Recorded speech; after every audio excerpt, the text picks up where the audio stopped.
Good morning! For today's video, nagginisa ako ng pansit.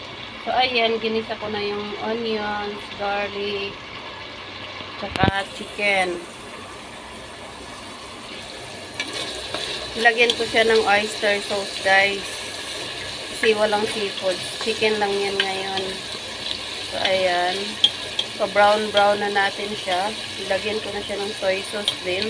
Oyster, tsaka soy sauce. For today's video, guys. Happy Monday, everyone. So, ayan, guys. Dito sa labas namin, mainit masyado. So, Monday ngayon, guys. Ayan, nag-utloto ako ng ulam namin para mamaya. Ayan, ang view sa labas namin, guys. Okay, kisali na rin ako. Nakikita ba ako, guys? Hello.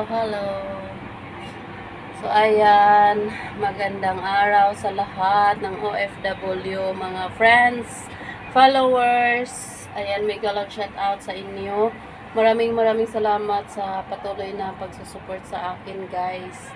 So, ayan, nagpapasalamat ako sa nagsusupport sa akin. Well, nagluluto po. Ganyan po ang buhay talaga ng bilang OFW. Charot, kailangan mong kumayod ng sariling sikap. Walang ibang tutulong sa'yo kundi sarili mo. Charot! So, ayan, titingnan na natin yung niloto ko, guys. Ayan, no. Pakuluan natin yung chicken. So, ayan yung carrots ko. Green chili. Cauliflower. At cabbage. Charot. Ayan, nilagyan ko siya ng oyster sauce, guys. Tsaka soy sauce. So, ayan yung bihon ko, guys. While nagluluto, kain ng grapes. Tsaka yan, isang piraso na lang. So, ayan, guys, nilagay ko na yung bihon. Pakuluan natin saglit. Ulam, tapos snack. Tapos, dinner pa yan mamaya, tanghali. Bukas ulit.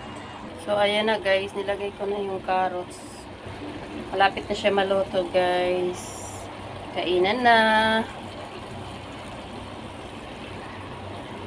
Ayan. Buhay OFW life. Buhay OFW. Charot! Dahil nga, guys, mahilig sa gulay. Gulay is life. So, ayan. Gulay, mas maraming repolyo, guys. Ayan. Carrots. Tsaka cauliflower.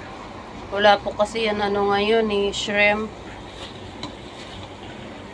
So, ayan. Sarap na siya, guys. Nadadalahan ko si Ate Ina. Dalahan ba kita nito, be?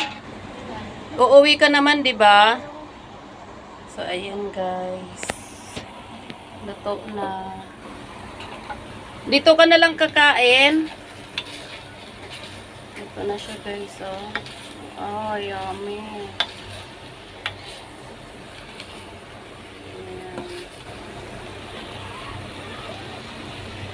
Thank you for watching, guys. Follow for more.